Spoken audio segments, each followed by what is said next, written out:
Hello and welcome to part 2 of this mini-series, which is providing you with support and guidance on your non-fiction writing.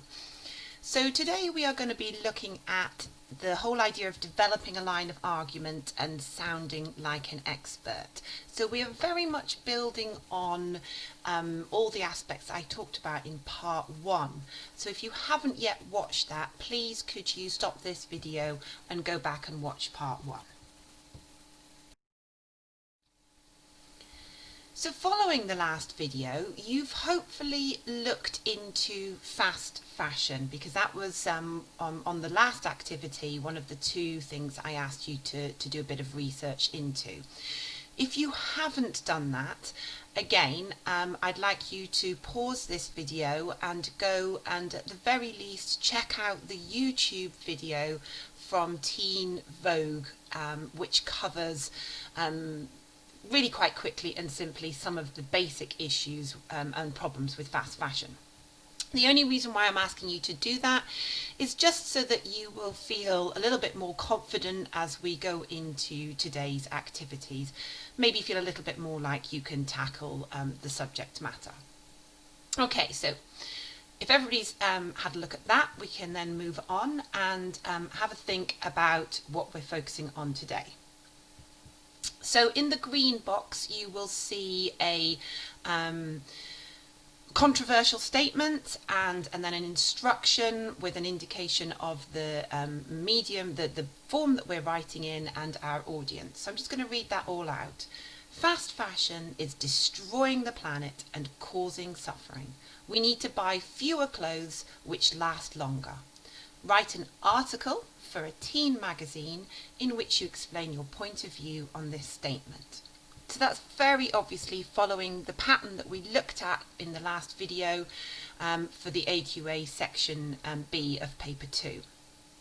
So the first thing I'd like you to do today is I'd like you to take that statement and in exactly the same way as we did in the first video, I'd like you to break it down, look at all the different elements of it, work out what you feel about those, and then try and extend those ideas out so that you come up with at least 4 main areas that you want to talk about. So if you just pause the video now and complete that activity 1, that would be great. Right, let's just have a little look at what you might have done for activity 1. I think that we'll start with looking at that idea of destroying the planet. Now, if you read the article that I gave you a link to last session, you will have seen that there's lots and lots of things that you could have covered with regards to how fast fashion is having a negative impact on the planet.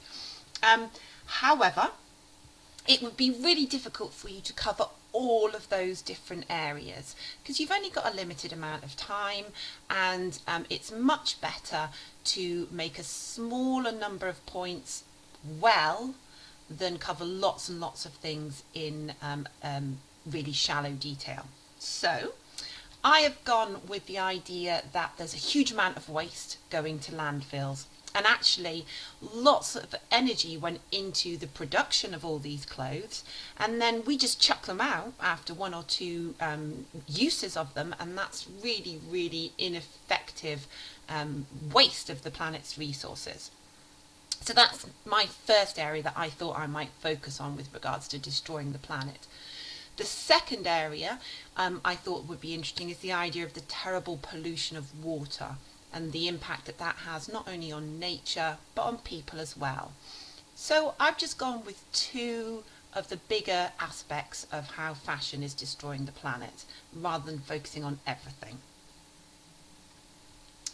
The second area that I thought it would be worth breaking down and looking at more is this idea of it causing suffering. So I wanted to focus first of all on the whole idea of the inequality across the globe and the use of sweatshops. This idea that we in richer countries are buying lots of products that have been made in countries that are much poorer, and people are having to work in terrible conditions for long hours and suffer quite a lot for the production of this fast fashion. However, I also feel that it's worth thinking about the negative impact that fast fashion might be having on the teenagers who are actually wearing it. Remember, this is a magazine article that is aimed at teenagers, so we want to be talking about the effects on them. So my second sort of idea about the suffering is this negative pressure of keeping up with the latest trends, this idea that actually maybe it's having a bad impact on mental health, and this continued obsession with what we look like is not really very good. So we could turn that around and say, let's increase the fun in fashion, encourage thrift shopping, as in shopping for second-hand items, and possibly a bit more upcycling. So this idea that we might take clothes that we aren't using anymore and restructure them, do a little bit of redesigning on them, and turn them into something that we might actually wear again.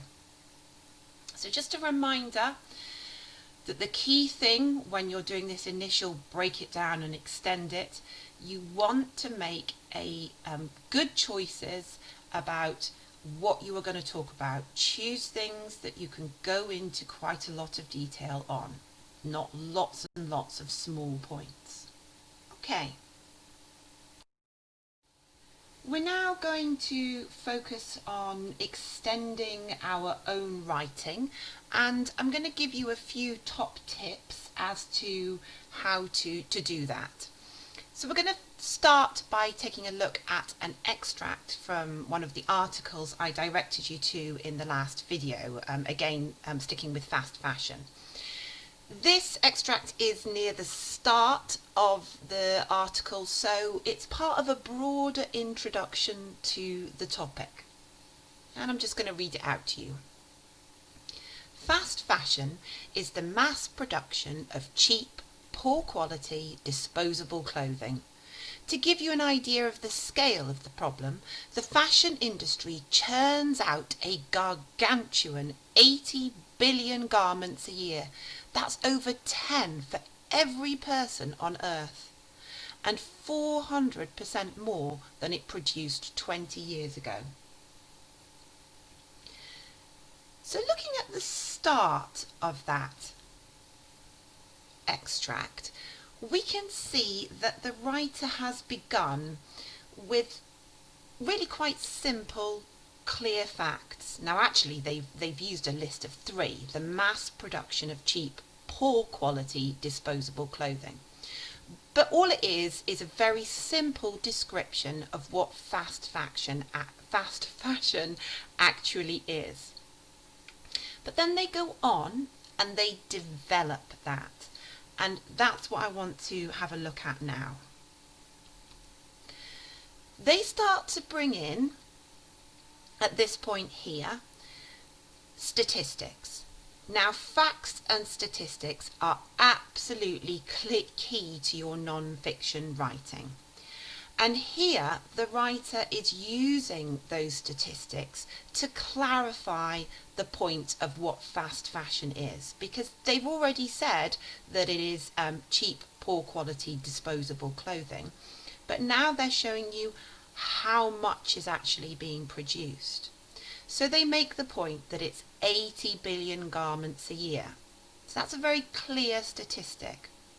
But actually what they then do is they put in that dash and then say that's over 10 for every person on Earth. So what they've done there is they've rephrased the same information in a new way, so that they are helping the reader to really get their head around the numbers. And that's actually a very good tactic that you can employ. State a statistic, but then recreate it in a slightly different way. So it's a good opportunity to use some simple but effective mathematics. And again, at the bottom there, what the writer has done is used a further statistic, but a slightly different type. They've used a percentage this time to present that additional shocking information at the end to reinforce the information from earlier. That's 400% more than it produced 20 years ago. So really focusing on that idea of the vast quantity of disposable clothing that's being produced. A couple of other tactics that the writer has used are relevant as well. Here, the writer has used direct address, that you. And now that's a really important tactic in your non-fiction writing because it makes it clear that you are directing your writing towards the reader on quite a personal level, and it makes them feel very much more engaged. So I would strongly advise the use of direct address, the pronoun you, whenever you are using non-fiction. You can also very effectively use we to create a sense that you as a writer are united with your reader. We'll talk about that a bit more in part 5 of this mini-series. Another thing that the writer is doing here is they're very clearly using language to make the point that fast fashion is a problem. Because obviously you've got to be constantly drawing your reader's attention to your viewpoint. So here we've got a few words that make that viewpoint clear. First up is literally saying it's a problem. They talk about fast fashion, they say what it is, but then they immediately follow that with that noun problem to make it clear that this is an issue that needs dealing with. Then they use that verb churns, which definitely has negative connotations and effectively conveys that idea that this is not a good thing they should be doing. And finally, to reinforce the volume of the statistics, they use gargantuan, which is a word which means very, very, very, very big. So that's quite a nice addition to exaggerate those statistics.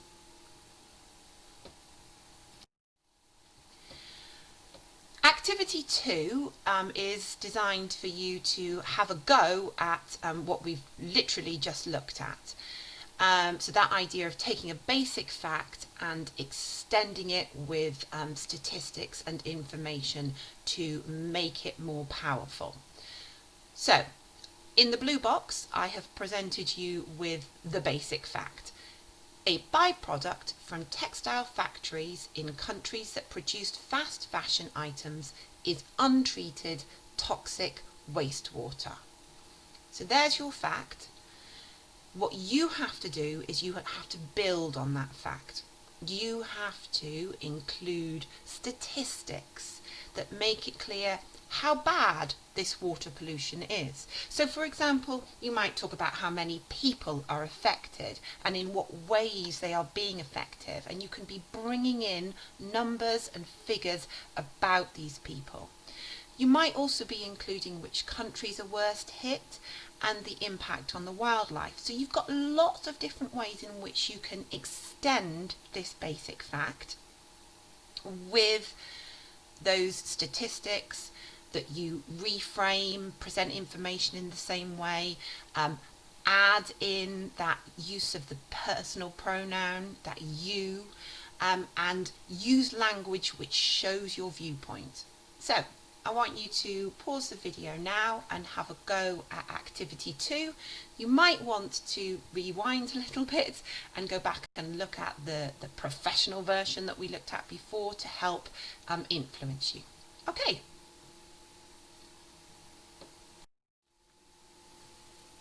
Now another technique which is a very good idea to help you extend your writing is to reference other reliable sources.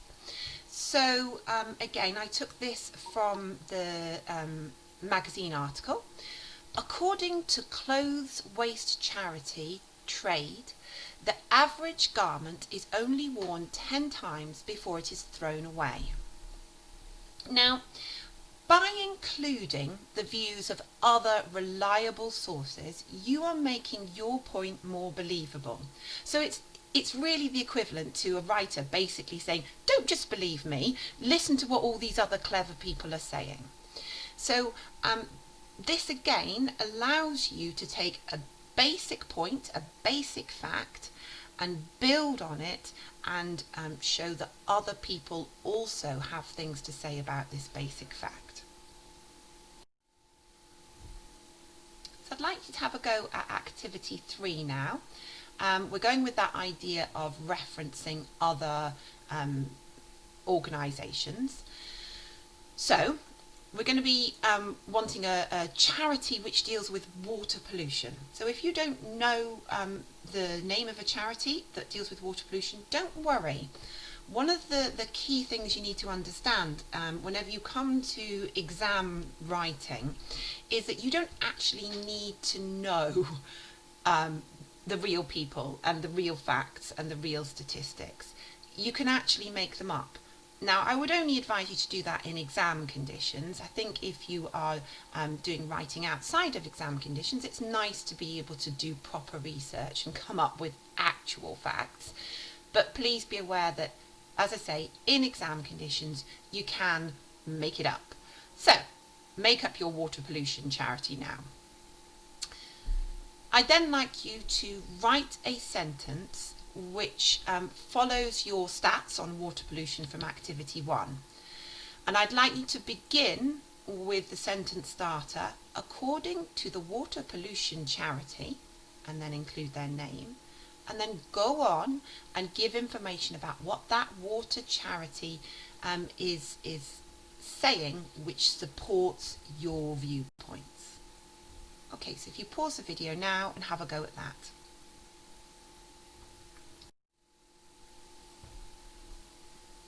Another thing you can do is include an actual quote from an expert. So this is an extension of the skill that you just looked at in activity 2. So you don't just refer to somebody else's views, you actually quote their views. And this is a technique that often appears in article writing. So there are all sorts of people who might have something to say about the problems with fast fashion. And I'd like you to try and come up with 5 of your own before you move on in this video. So again, just take a pause, come up with 5 people. So I'm now going to explain to you how to add an expert's quote into a text. Now there are different ways of doing this. We're just going to look at one and then you can have a go at doing it. So I'm going to read out the information on the screen now. The huge importance of finding alternatives to fast fashion is recognised by many leading figures in the fashion industry. We have to make radical changes for the sake of the planet, said Stella Bainbridge, British fashion designer and advocate for slow fashion. As an industry, and then I would go on. So, what's actually been done in this? Let's break it down. Looking at that first sentence, what I've done is I have identified the point I'm focusing on, the huge importance of finding alternatives to fashion, and then I've said that this is recognised by many leading figures. So all I am doing is I am saying my point about finding an alternative to fast fashion is supported by other people. So it's just that idea of introducing the notion that other people agree with me. I then have immediately gone into a quote, and you can see I've used my opening quote marks there. I've then quoted and I have included a comma before my closing quotes. The reason why I've done that is because I'm going to go on in the sentence to say who it is who has said this. So I'd put a comma there rather than a full stop. I have then said who the person is, so in this case it's Stella Bainbridge, but I have gone on to provide quite precise information about who that person is. And again, you can make this up. You're not going to know who a particular British fashion designer might be, but you can imagine that a British fashion designer might have something to say about it. So make up their name and then their precise role. So this British fashion designer, and I've also then said that she is an advocate for slow fashion. Now, that's quite a useful word, advocate. That is somebody who supports a certain thing, who encourages it. So Stella Bainbridge is someone who supports and encourages slow fashion, the opposite of fast fashion. So that is a strategy that you can use to add an expert's quote. So just look at that again. Introductory sentence, the quote, then clear information about who it is to make that person sound important and sound like somebody who really should know what they're talking about. Finally, if you actually want to continue with what they are saying, to extend their quote, you can begin a new paragraph, you can open your quote again, and you can just carry on with what Stella Bainbridge might have to say. So you can actually include relatively long quotes. It's just a good idea to break them up to keep it interesting. Activity 4. So what you're going to do is you are going to look at the list of different possible people who might quote in an article on fast fashion. So I've listed them below in the yellow box. I'd like you to choose 2 people from my list who you think would be appropriate people, and I'd like you to then write the quote that they would have said, and I'd like you to do it in the style that I just explained to you on the previous slide. So that means you will end up with 2 quotes introduced from 2 people on this list. Now, I think that probably all of these made up people sound reasonably sensible. I have given them particular jobs, quite different ones, so I want you to look at those jobs and think about the kind of things that they might be saying as a result of the jobs that they have. So that's what I mean whenever I'm saying think about appropriate quotes that they might have said. Okay, if you'd like to have a go at activity 4 now.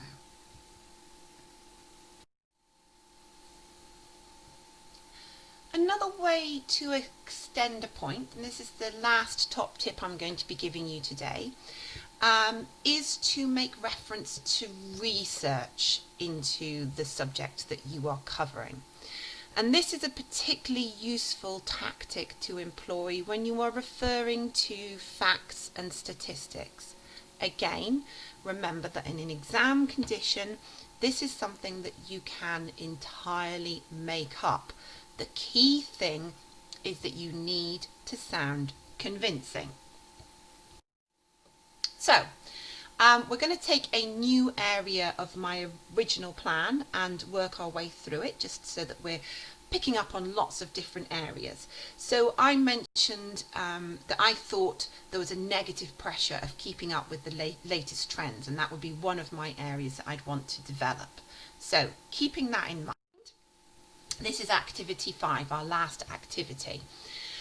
I'd like you to take one of the sentence starters from below, and I'd like you to write at least 3 sentences which start with that initial starter, which detail how keeping up with the latest trends has had a negative impact on young people. So obviously the first thing you want to do is read through all of these different sentence starter options and decide which one suits best. So for example, I might go with a study. So my study, let me think about this. What am I wanting to say about the negative impact on young people? I think I'm going to be wanting to go with something on the how keeping up appearances has a negative impact on young people's mental health. So my study would be conducted by an organisation which knows something about mental health. So it might be a mental health charity. So here we go. A study conducted by the mental health charity, Young Minds, concluded that. And then I'd go on and I'd talk about what the study concluded about the impact of keeping up with appearances. So that's the kind of thing I'm wanting you to do in activity 5. So once you've had a go at this final activity, remember that what we'd like you to do is to take photographs of all of this work and to either put it onto Show My Homework or to email it to your teacher, depending on what they've asked you to do. I hope you found this second video useful, and I look forward to seeing all of your activities coming through to me. Thank you very much for listening.